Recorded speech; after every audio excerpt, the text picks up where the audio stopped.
5월달 첫째 주일, 또 어린이 주일을 맞이하죠. 가정의 달을 맞이해서 오늘 하나님 앞에 예배하는 우리 모든 성도님들에게 크신 은혜가 함께 하시고 가정들마다 하나님께서 복 주시는 은혜가 넘치시기를 소망합니다. 오늘 말씀의 제목은 어린이 주일인데 제가 참 신기하게 생각하는 것이 강해 설교하면 본문이 이미 다 정리되어 있잖아요. 그 다음 순서, 그 다음 순서. 우리 자녀들에게 이런 것 강조해서 좀 가르치고 그렇게 살라고 말하면 좋겠다.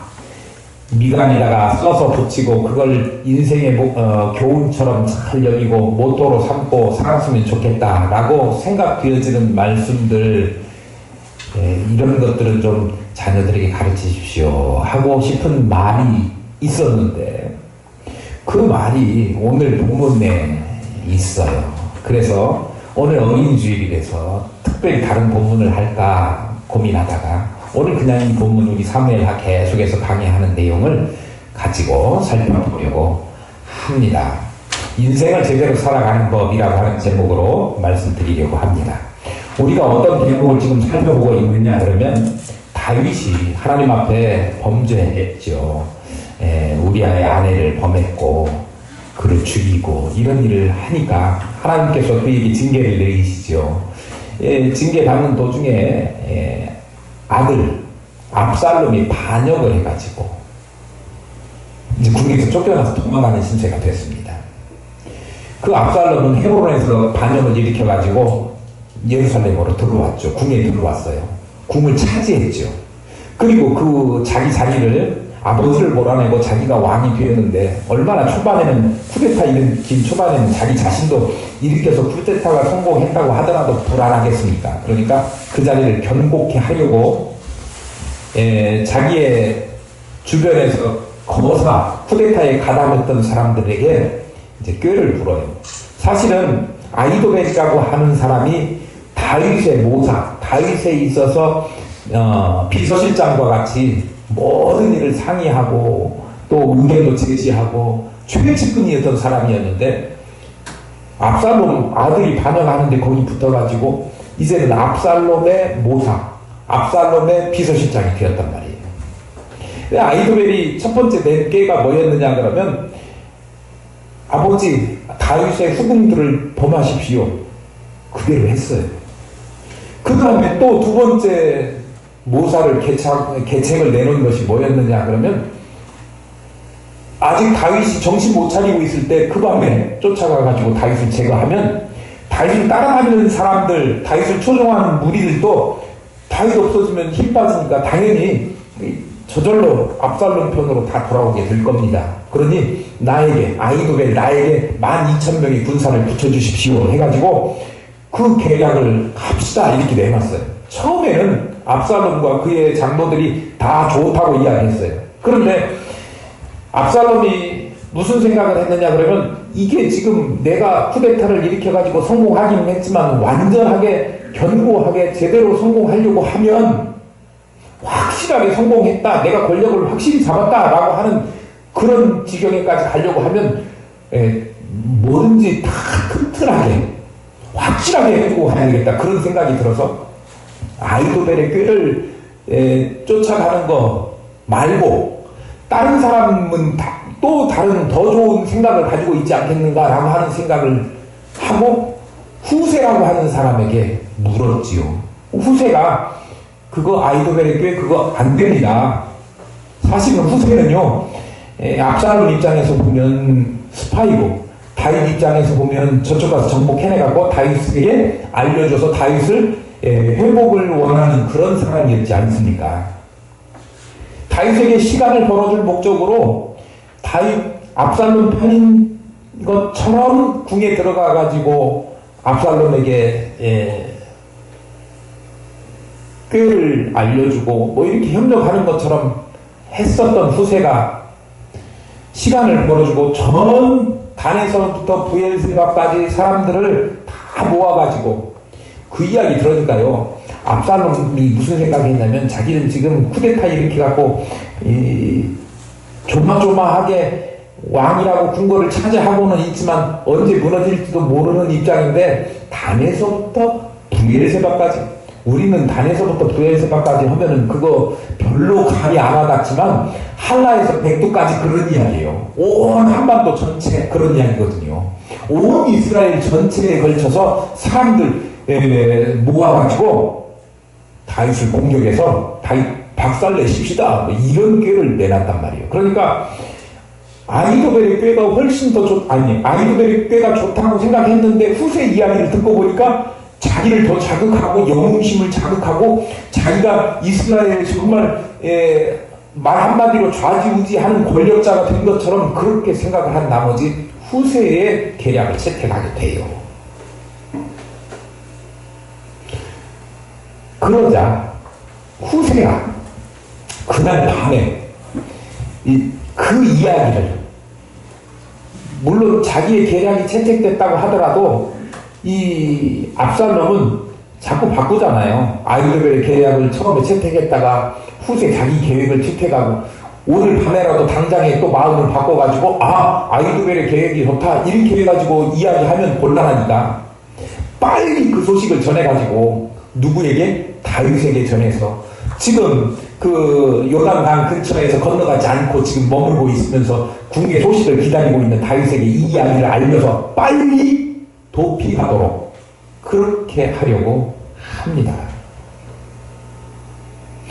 그래서 우리 지난주에 살펴봤지 않습니까? 후세가 누구에게 이야기하죠? 제사장 2명 있잖아요. 사독과 아비아달에게.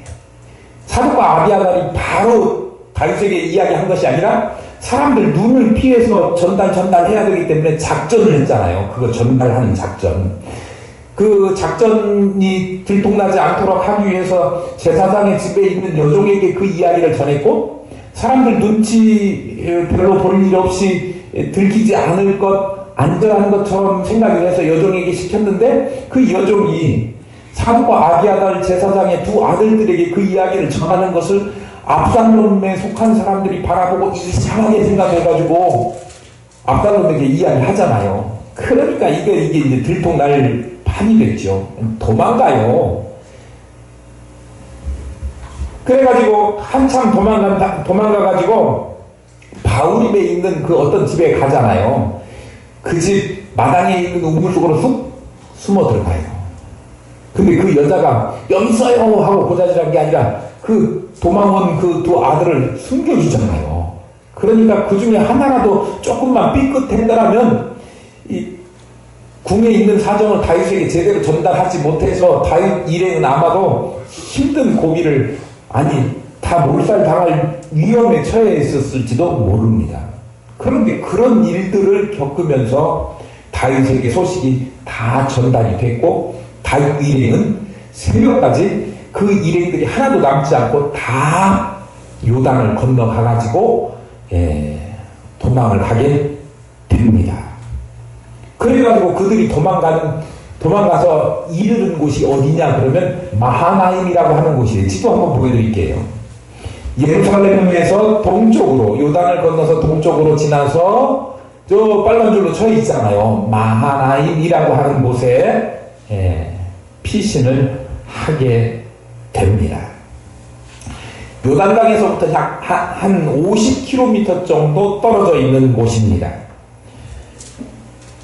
다윗이 다 사람들을 이끌고 마하나임으로 갔다라고 하는 소식이 압살롬에게 들어갔겠죠. 그러니까 압살롬도 이제 사람들을 모아가지고 거기를 추격해가지고 요단을 건너게 됩니다. 압살롬도 똑같이 요단강을 건너가지고 다윗을 쫓아가서 마하나임 근처에 있는 길르앗 땅에 거기에 진지를 구축해요. 뭐 하자는 거죠? 싸우자는 거죠. 아버지 다윗은 도망가고 반역한 아들 압살롬은 추격해서 아버지를 죽이겠다, 전쟁하자, 그런 목적으로 요단강을 건너갔습니다. 전쟁을 위해서 건너간 것이 틀림없다라고 하는 단서가 있습니다. 오늘 본문 25절을 한번 보세요. 한번 보실까요? 25절에 보면 압살롬이 요압을 대신해서 아마사를 군대장관 삼았다 그랬어요. 군대 장관이라고 했습니까? 옛날 성경에는 군대 장관, 우리 읽는 성경에는 군 지휘관 이렇게 되어 있죠. 군대 장관을 삼았는데 요압을 대신해서 그렇게 읽으니까 조금 이상하죠? 우리는 요압이 누구라고 알고 있습니까? 다윗의 군대 장관으로 알고 있잖아요. 근데 다윗의 군대 장관인 요압을 대신해서 아마사를 군대 장관에 삼았다 그러니까 뭔가 이상하다 이렇게 느껴지는데요. 여기에 대신하여라고 번역되어 있는 타하트라고 하는 말이 사실은 대신하여라고 하는 의미보다는 대응하여라고 하는 뜻이에요. 무슨 상황인지 한번 보세요. 지금 다윗 사람들, 다윗 군대, 다윗 일행들이 다 지금 마하나임으로 도망갔지 않습니까? 그 다윗 일행의 군대 장관은 누구냐 그러면 요압이에요.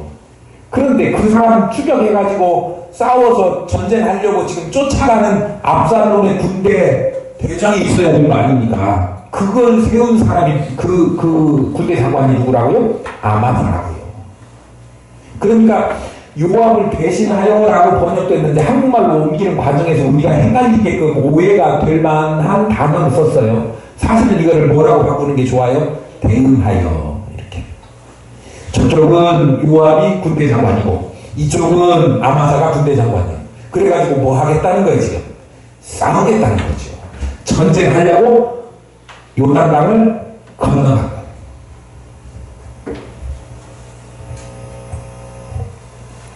아마사가 누구냐 그러면 우리 시간이 많이 가지만 그래도 역대상을 한번 찾아보겠습니다. 역대상 2장 15절부터 17절 말씀입니다.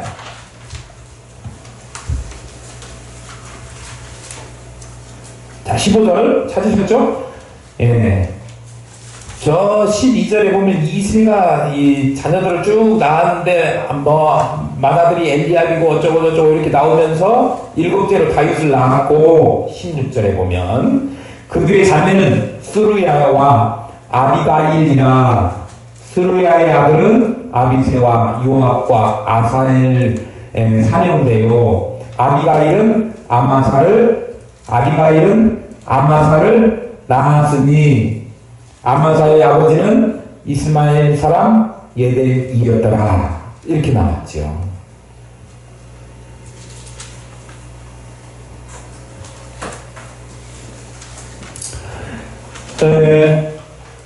보니까 아마사가 누구예요?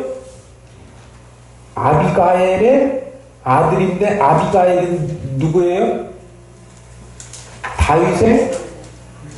다윗의 오빠인지 누나 아니 오빠라고 만들고 여동생이든지 뭐 그렇게 되겠죠. 그리고요 요압은요 스루야의 아들이죠. 스루야도 누구하고 같은 나이에 있어요? 다윗하고 남매가매에 다. 그러니까 아마사하고 이쪽 진영 압살롬의 진영의 군대 장관 아마사하고 저쪽 다윗의 군대 진영의 군대 장관 요압하고는 서로 이종사촌간이죠. 이 이종사촌간이 서로 군대 장관이 돼가지고 한편은 마하나임 쪽에 하나는 길라 쪽에 서가지고 서로 지금 대치하고 싸우게 된 거예요. 여기 보면 무슨 생각 듭니까? 하나님께서 하신 일을 반드시 그대로 이루어지고 성취된다는 거예요. 그 나간 선지자를 통해서 이 다윗에게 이야기한 내용이 뭡니까? 재화가 끊임없이 일어나고 가족에게 칼이 끊이지 않고 그런 일들이 일어난다고 예고했지 않습니까? 오늘도 보면 식구끼리 이종사촌이면 꽤 가까운 사이입니다.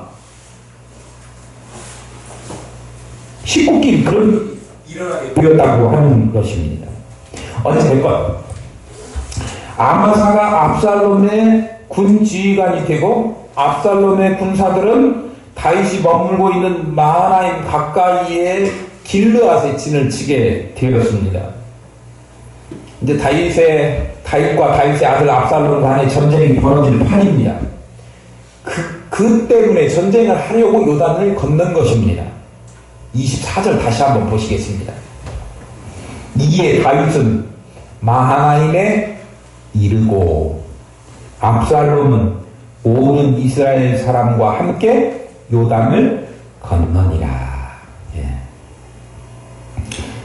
무슨 특별한 내용이 써 있습니까? 24절에 보면 제 설명을 들으니까 이게 전쟁하러 갔구나 막 이렇게 이제 이해가 되시잖아요. 예. 표면적으로 보면 다윗과 압살롬 둘 다 요단강을 건너갔다 이것만 보여주는 거예요. 차이점이 있다고 하면 하나는 도망갔고 하나는 쫓아가서 죽이려고 따라갔고. 그런데 24절 말씀 요단을 건넜다 라고 하는 말씀을 이제 우리 다음 주에 살펴보게 되는데요.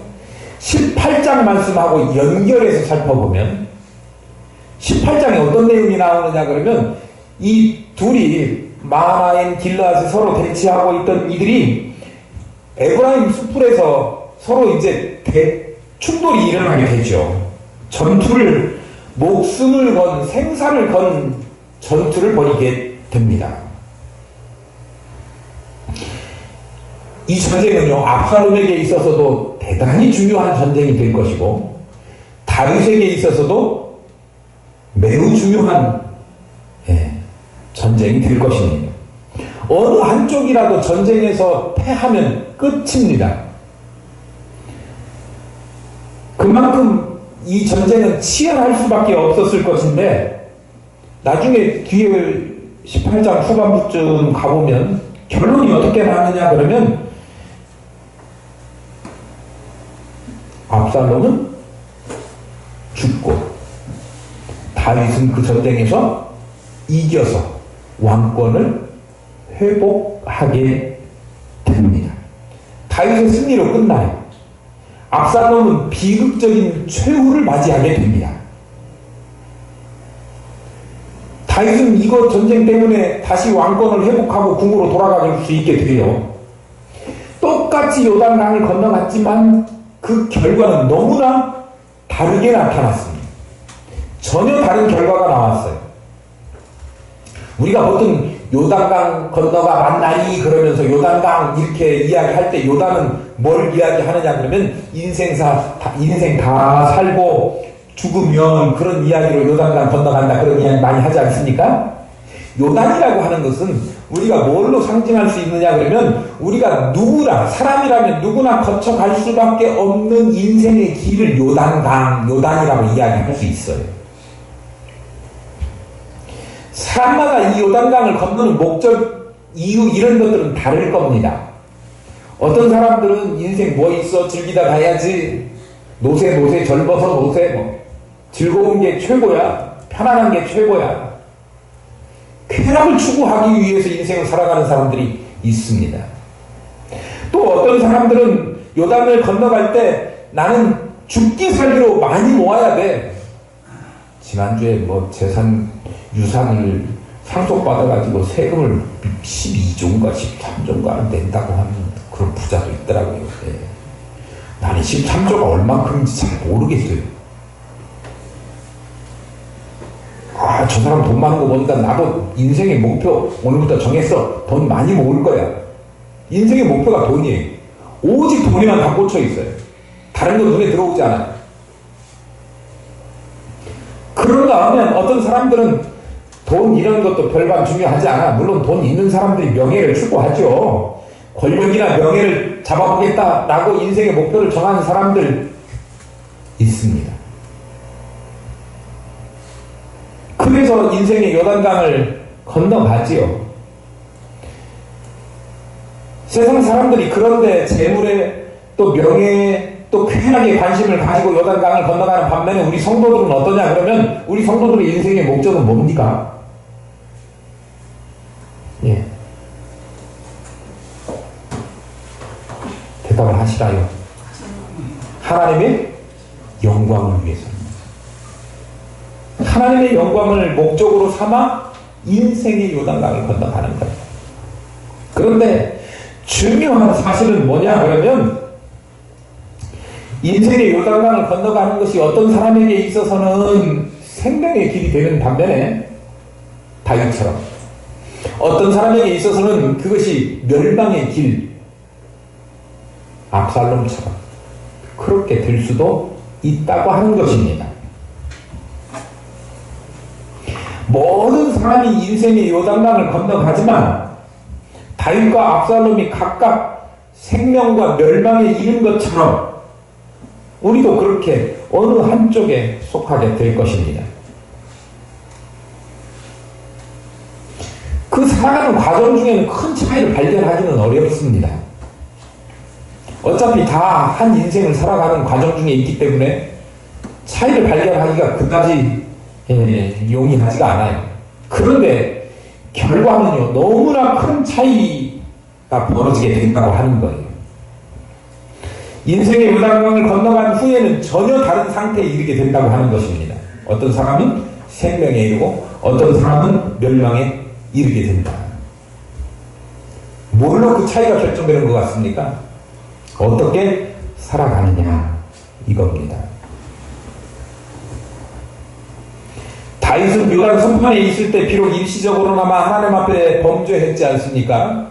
그렇지만 나단 선지자를 통해서 깨닫게 하실 때 바로 회개하고 돌아서서 하나님 앞에서 신실한 삶을 살아냈습니다.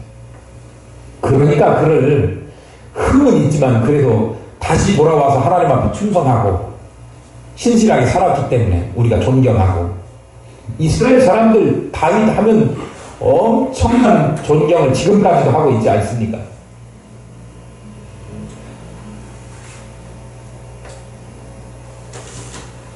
비록 압살롬에게 지금 쫓기는 신세로 요단을 건너가는 신세가 되었지만 요단 동편에 가서는 뭘 얻게 돼요?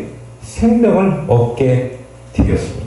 반면에 압살롬은 요단 서편에서 다윗에 대해서 막 쫓아가고 반역하고 이렇게 했지만 사실 그가 하는 일이 악한 일이었죠.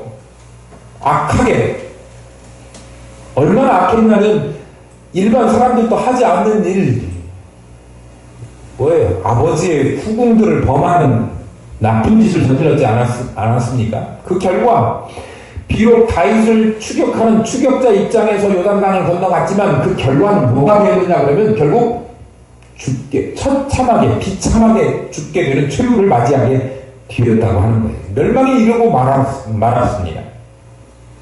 우리가 인생을 신실하게 하나님 앞에서 신실하게 살면 인생의 요단강을 건너간 후에 생명을 얻게 되겠지만, 반대로 하나님 앞에서 오직 자기만을 위해서 자기의 쾌락과 자기의 명예와 자기의 재산과 부와 이런 것만을 위해서 살아간다고 하면,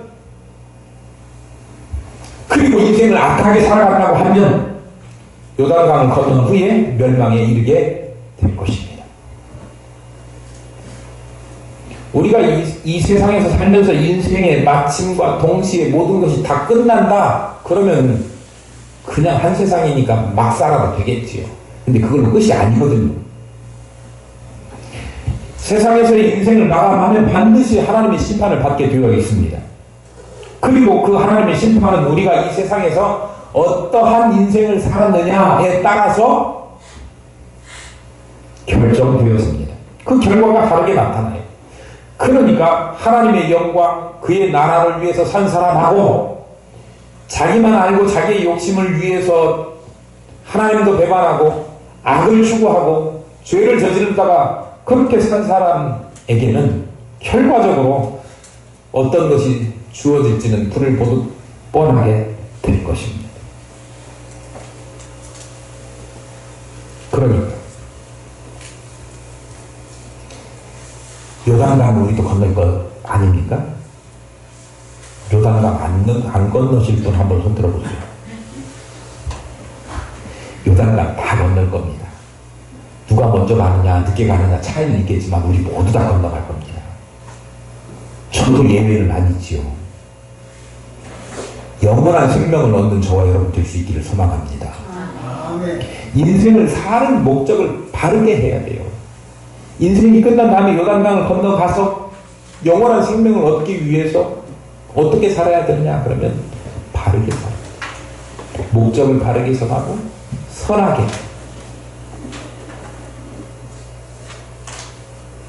그래, 우리 교회에 제가 항상 목회하면서 원칙처럼 내세우는 표 같은 것들이 있지 않습니까? 사자성어는 아닌데 꼭 사자성어처럼 만들었어요. 하신세성입니다. 하나님께 대하여 신실하게 살기로 했다고 하면 세상에 대해서도 성실하게 정직하게 살아라. 그게 제 목회 마인드, 모토입니다. 난 성도들이 그렇게 살기를 원해요. 자녀들에게도 그렇게 가르치셨으면 좋겠습니다. 예수 믿으면 예수 믿는다고 하는 그 표시, 명예, 타이틀만 가지고 있는 것이 아니라 그만큼 우리 삶의 진솔하게 묻어나오는 예수 믿는 자의 그 삶의 태도와 자세와 마음가짐 이런 것들이 배어 나와야 되는 거지. 그런 인생을 살도록 자녀들에게 가르쳐야 됩니다. 주의 말씀에서 떠나지 않고 어린이 주일에 어린이날 맞이해서 자녀들에게 좋은 거 선물하고 뭐 이렇게 용돈도 주고 이런 것도 좋지만 무엇보다도 더 중요한 것은요, 자녀들에게 하나님을 제대로 심어주는 겁니다. 하나님 앞에 예배하는 것 잘 가르치셔야 됩니다.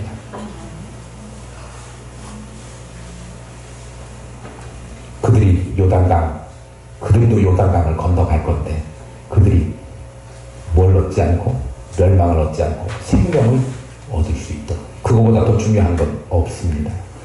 돈 좀 모자라게 살아도, 공부 좀 못해도, 비록 땀 흘려서 수고해야 먹고 살 수 있는 직업을 가지고 있다 손 치더라도 그거보다 훨씬 더 중요한 것이 하나님을 사랑하고 하나님의 뜻을 알고 그 뜻대로 살아가는 그런 인생을 살아가는 것이 중요하다. 제일 중요한 겁니다. 이거 꼭 자녀들에게 심어주시기를 부탁드립니다. 아멘. 이 땅에서 우연히 일어나는 일은 하나도 없는 것 같습니다. 하나님을 섬기는 것, 잘해야 되는 것은 물론이거니와 이거 하나 또 자녀들에게 가르쳤으면 하는 것 하나만 더 말씀드리려고 해요. 더 많이 말씀드리면 이게 기억도 못 하시잖아요. 그러니까 하나만 더 말씀드리려고 하는데요. 오늘 본문에 보니까 이 세상에서 일어나는 일이, 우연히 일어나는 일은 없다라고 하는 것을 여실히 보여주는 본문이 나와요. 오늘 그 27절부터 한번 다시 읽어보겠습니다. 다윗이 마하나임에 이르렀을 때에 암몬 족속에게 속한 라빠 사람 나하스의 아들 소비와 로데발 사람 암미엘의 아들 마길과 로벨린 길라 사람 바르실레가 침상과 대야와 질금과 밀과 보리와 밀가루와 볶은 곡식과 콩과 팥과 볶은 녹두와 꿀과 버터와 양과 치즈를 가져다가 다윗과 그와 함께한 백성에게 먹이게 하였으니 이는 그들 생각에 백성이 들에서 식사하고 권하고 목마르겠다 함이더라. 성경이 뭐 너무 목마르고 배고픈 것까지 다 써놨네 그렇게 생각하실지 모르지만 이 안에 깊은 뜻이 있어요. 다윗이 마하나임에 이르렀을 때 그들이 급히 도망치니까 뭘 가지고 생겨나올 수 있었겠습니까? 도망자심이잖아요. 그것도 혼자 몸도 아니고 여럿이 많은 사람들이 왔는데 그들에게 먹을 것 가져다주고 먹을 것 음식 조리할 수 있는 거 가져다주고 잠자리 챙겨주고 하는 사람들이 왔어요.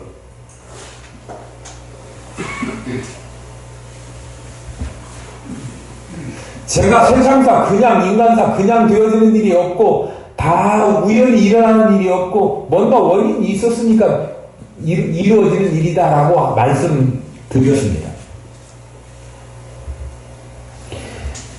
하나님의 주권과 섭리 때문에 이 땅에 있는 모든 일들이 일어나기도 하지만 인간사에 있어서 사람들의 행동, 행위 역시 매우 중요하다라고 하는 말씀을 드리고 싶은 거예요.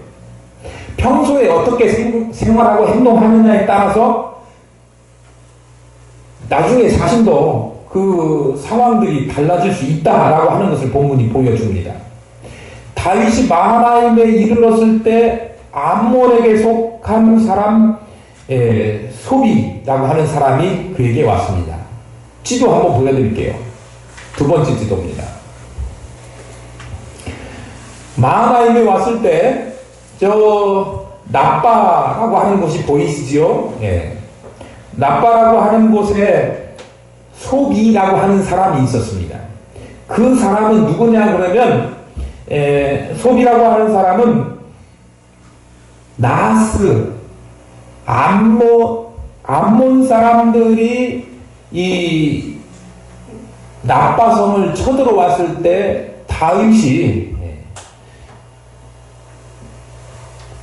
암몬의 수도인 나빠성을 공격했을 때 거기에 있던 왕 이름이 나하스인데 나하스에게는 은혜를 베풀었고 그것을 바라보고 있던 그의 아들 소비가 세월이 한참 지났는데 다윗이 이제 어려움에 처하게 되니까 다윗에게 쫓아와가지고 그에게 필요한 것들 그릇이며 침대며 먹을 것이며 꿀과 버터와 이런 것들을 가져다 줬다 그런 이야기예요.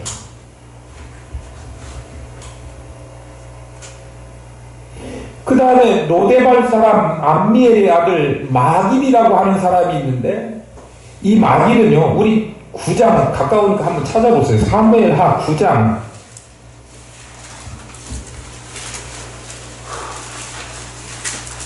4절부터 한번 보실까요?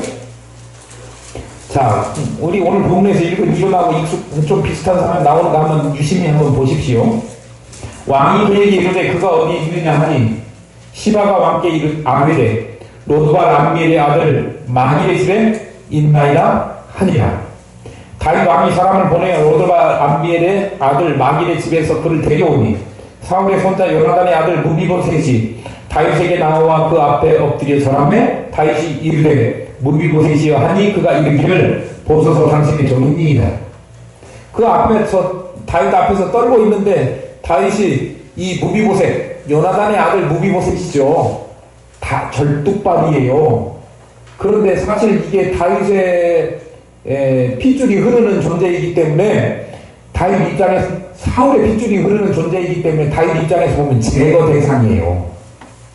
그런데 제거하지 않고 그를 한상에서 밥을 먹도록까지 배려하는 그 다윗의 인품을 보고 이 다윗이 어려움에 처하게 되니까 그에게 와가지고 마길이 이 필요한 생필품과 모든 것들을 가지고 와서 도와주었다 그런 이야기예요. 무비보셋 하찮은 사람이고 이제는 사울이 죽었으니까 그 감은 다 쫄딱 망했으니까 볼품도 없고 저거 뭐 하찮은 거 내가 돌봐주지 않아도 돼 할 수 있는 하찮은 신분으로 전락했어요. 죽여도 되는 사람이에요. 그런데 그를 왕족으로 또 자기 식술처럼 자기 식탁에서 같이 밥 먹고 그렇게 할 수 있도록 배려해주고 대우해주고 그것을요 당한 무비보셋도 감동받았겠지만 주변에 있는 사람들이 특히 오늘 이 선물 가지고 온 마길이 너무 그걸 보고서 감동받아가지고 나중에 이 다윗이 어려웠다는 소식을 듣자마자 그걸 생각나는 거예요. 내가 이 다윗을 도와줘야지. 노글림 길르앗 사람 바르실레라고 하는 사람이 나오죠. 이 사람은 나이가 많은 사람이에요. 80살 먹었어요. 길르앗 지방의 거부였습니다.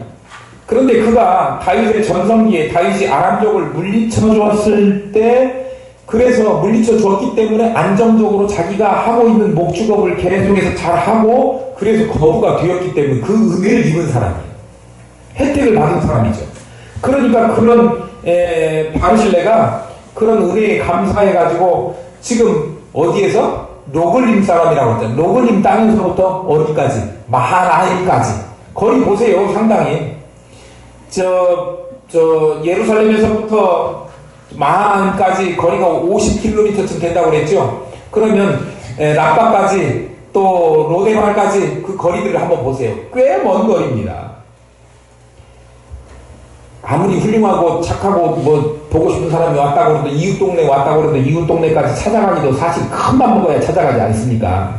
그런데 이 먼 거리를 그들이 소비나 또 바르실레나 또 마길이나 이런 사람들이 그냥 오지 않고 먹을 것 바리바리 또 생필품 바리바리 싸가지고 와가지고 그들에게 도움을 주었습니다. 그들이 도와준 것 보세요. 정말 정말 야전에서 필요한 것들, 꼭 필요한 것들만 챙겨왔어요. 이게 필요한 것을 챙겨왔기 때문에 고맙기도 하지만 그 마음 씀씀이 때문에 이거 받고 나면 저 같으면 내가 다윗이라면 막 가슴이 너무 뭉클뭉클하고 너무 감격스럽고 눈물이 그냥 저절로 나올 것 같은 선물들이 엄청난 여러분들은 뭘 받아야 마음이 감동을 받아요? 이게 엄청난 거예요 지금. 하나도 그 사람들 생활하는데 불필요한 거 가져온 게 아니고 다 꼭 필요한 것들 가지고 왔습니다.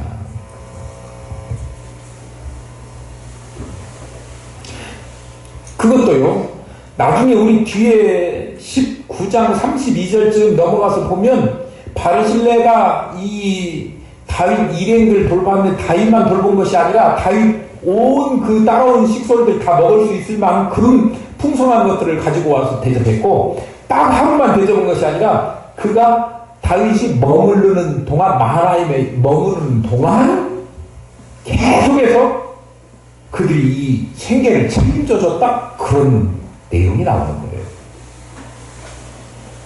그런 거 보면 눈물겨운 대접을 받지 않았습니까? 내가 다윗이라도 눈물을 흘렸을 것 같아요. 그런데요, 오늘 보니까 이 다윗에게 이 소비, 마길, 바르실레 이런 사람들만 있었던 거 아니죠. 우리 쭉 봤지만 후세도 있었고요. 또 누구 있었지요?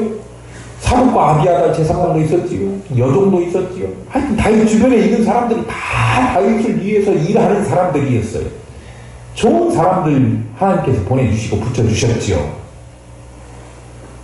그거 보고 뭐라 그래? 인복이 많다, 그렇게 이야기하잖아요. 나는 우리 자녀들이 주변에 사람들이 많고 우리 자녀들을 해하려고 하는 사람이 아니라 오히려 우리 자녀들을 축복하고 도와주고 협력하는 사람들이 주변에 많아질 수 있기를 소망합니다. 이 다윗이 그렇게 주변에 사람들이 많아지고 도움의 손길들이 많아졌던 것, 그 이유는 뭐냐? 그러면 오늘 몇 가지에만 살펴봤지만 그가 살아온 인생 중에 먼저 뭐 했다고요? 베풀고 도와주고 보살펴주고. 그러니까 다윗의 인품에 또 다윗에게 덕을 은혜를 입은 사람들이 그거 잊지 않고 먼 거리지만 찾아와가지고 다윗에게 그것을 갚은 거예요.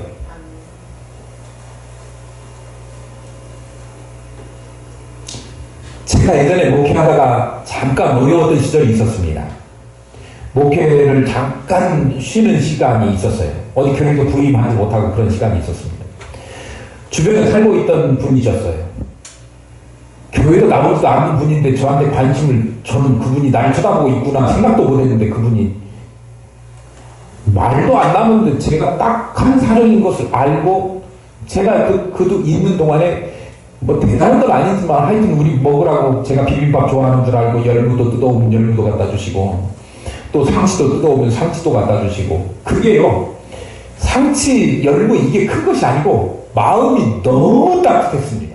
너무 따뜻했어요.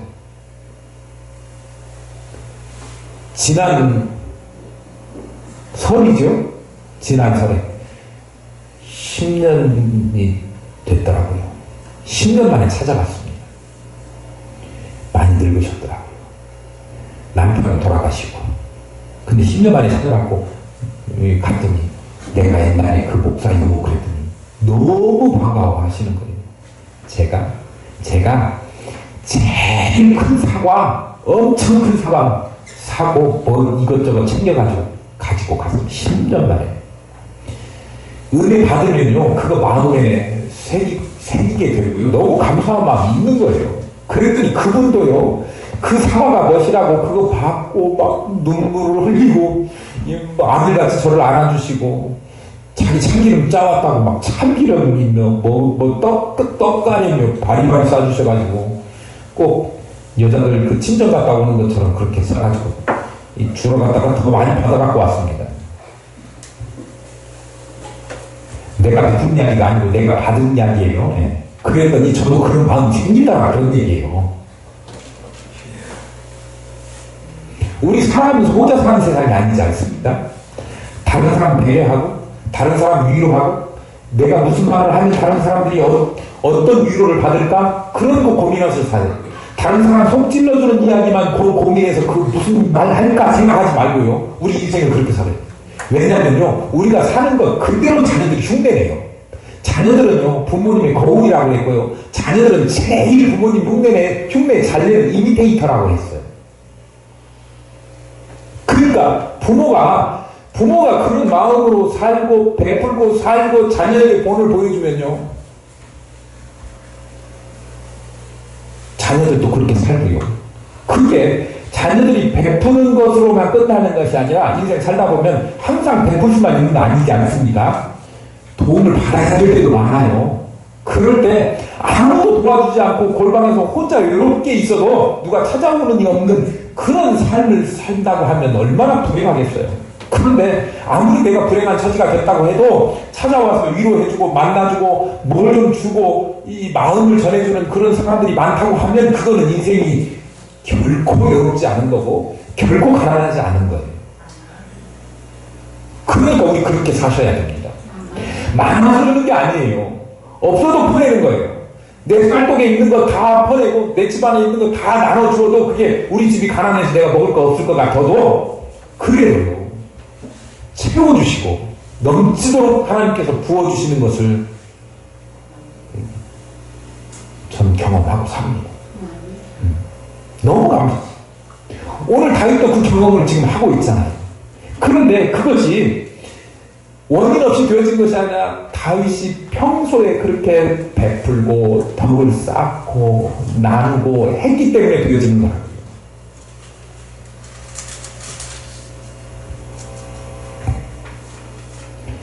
사랑에는 이자가 붙는다고 하죠. 다윗이 베풀었는데 다윗만 혼자 나중에 덕을 본 것이 아니라 다윗과 함께 머무르는 그의 일인들이 만화에 머무는 동안 다 그 사람들이 계속해서 먹여줬지 않습니까? 이자가 붙어도 크게 붙은 거죠. 남을 의식하면서 마지못해서 피상적으로 주는 것이 아니라 정말 목숨까지도 내놓는 주님이 보여주셨던 그 사랑, 우리도 조금 반사해 보십시다. 우리도 주님의 사랑 조금씩 흉내내보고 그렇게 하면서 살아보면 우리가 반사하는 그 빛을 보고 세상 사람들도, 아니 세상 사람들 안 봐도 우리 자녀들이 보고 다른 사람들에게 베풀면서 넉넉한 마음으로 그렇게 살아갈 수 있다고 하면 얼마나 좋겠습니까? 자문에 보면 흙과 구제하여서 더욱 부하게 되는 이 인간이 과도에 아껴도 가난하게 될 뿐 아니라 구제를 좋아하는 자는 풍족하여질 것이요 남을 윤택하게 하는 자는 자기도 윤택하여 지리라. 예. 이번에 바자회 했습니다. 지난주 토요일. 지난주가 아니고 벌써 한 주 더 지나갔네요. 바자회 했는데, 바자회 우리가 지금 몇 년째 하고 바자회 해갖고 나오는 수입으로 겨울에 우리 김장가름 하지 않습니까? 그것도 김장가름도 몇 해째 하고 있어요. 그러니까 동네 사람들이 와서 사주시고요. 또 주변에 제가 소속된 노회에 있는 목사님들도 이 작은 교회에서 그런 일을 잘 감당하고 있다고 일부러들 오셔서 사주시기도 하고, 내년에 꼭 다시 말해달라고 바자회 할 때 와서 헌금해 주시고 가신 분도 계십니다.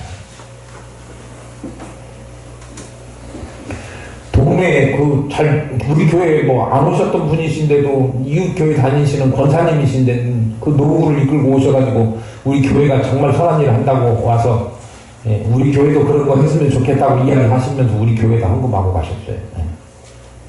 또 우리 그 조격집 발 필요하시면 꼭 조격집 가서 이렇게 피로를 좀 푸시기 바래요. 조격집 우리 교회는 안 나오지만 다른 교회에 출석하시면서 이 동네에서 사업하신다고 우리 교회 생각하시고 기도하시고 후원해 주시지 않습니까? 이번에도 봉투를 크게 해서 주셨습니다. 우리 교회가 이게 마음이 있어서 김장 나는 거 하는 거 아니지 않습니까? 그런데 교회가 퍼내고 또 베풀고 이런 일을 감당하고 당연히 해야 될 그리스도의 사랑이지요. 그런데 했더니 어이구 돈이 모자라고 빵꾸나고 절분하는 게 아니라 오히려 하나님께서 채우시고 넉넉하게 채우시고 올 겨울에 김장할 것도 미리 다 채워주신 거 감사할 뿐입니다. 그런 건 경험하니까요. 너무 감사하고요. 목사만 그런 하면 너무 아까워서 우리 성도들도 다 그런 경험하고 우리 자녀들도 그렇게 그런 경험하면서 넉넉하고 뿌듯하고 보람 있는 그런 경험들이 있었으면 좋겠는데요. 오늘 다윗이 경험했던 것처럼 우리도 베푸시면서 넉넉하게 남을 윤택하게 그게요. 내 것만 움켜쥐고 절대 내 지갑에 들어간 돈은 한 번도 여는 법이 없어. 지갑 나는 절대 못 열어. 그거보다는요. 부지런히 열어서 좋은 일, 선한 일에 아낌없이 쓰고 이런 것이요. 제가 오늘 제가 뭐라고 붙였냐면 인생을 제대로 살아가는 법이다 그랬는데요. 제가 5주짜리 인생 살아온 경력으로 말씀드렸지만 제 말씀이 아니고요. 오늘 우리에게 딱 기억했으면 우리 자녀들이 딱 기억했으면 하는 인생 살아가는 법 하나님 잘 섬겨라. 너 혼자만 사는 세상이 아니고 더불어 사는 세상이니 서로 도우면서 서로 보듬으면서 그렇게 살아가라 이야기하고 계십니다. 그런 은혜를 다 누리는 우리 모두는 물론이거니와 우리 자녀들이 그런 축복을 받기를